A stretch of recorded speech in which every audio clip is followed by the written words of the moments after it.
This video is to show you how to load or how to change the paper sizes in trays 1 or 2 on the AltaLink machines.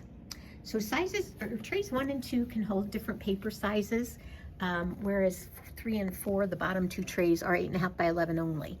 So if you want to load a different paper size, you can open either tray 1 or 2, and you can see right now I have legal paper in there. And maybe I don't use legal paper, so I don't want legal paper in there. I want something else. So what I'm going to do to change the size is you want to squeeze these the guides together so that you can open this area, and then on this side you want to squeeze those 2 tabs and slide it open all the way. So you want to open your guides completely, okay, away from the paper that's in there. Remove that paper and then get the paper that you want to load. So I'm going to put 8.5 by 11 in here, but I'm going to put it landscape for some project I'm doing. Maybe I need it that orientation. All right, so you kind of lay it in the middle of the guides, and then you're going to squeeze this again and push it forward.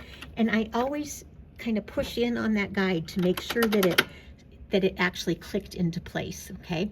And then over here, I want to squeeze the 2 little tabs and squeeze it in and make sure it's in place. Now, before I close the tray, I really recommend that you kind of fan the paper like this.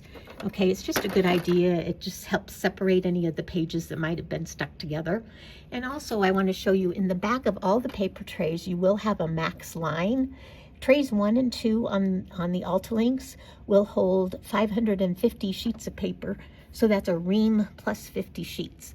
When you load the paper, don't go above that max line because it will cause misfeeds, okay, paper jams. So either at the line or below is the best option to do when you're loading paper in a tray. Now that my guides are in the right place, I'm going to close the tray, and then I'm going to look at the screen because it's going to prompt me and show me what it thinks I put in that tray. So it is reading that it is letter, and even the little symbol is laying the right direction, so I know that it did pick the correct one. So my size is correct.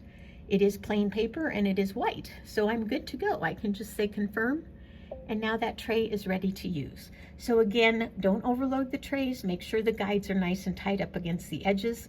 If they aren't, let me show you what can happen. So let's say this kind of moved away from the paper a little bit when I closed the tray. Then when it prompts me, it's looking at a totally strange size. That's not at all what's in there. So you do need to pay attention to this when you've changed paper. And if it's wrong, usually it's because the guide is not in the right place. And see how this is telling me something needs attention. So I'm gonna open tray 1, and oh, there's my problem, okay? I have this big gap. So I'm gonna close the guides up again, push them in, make sure that they're tight in place, close the tray, check the screen again. Now it understands I have letter plain white, and I can just touch confirm, and that tray's ready to be used.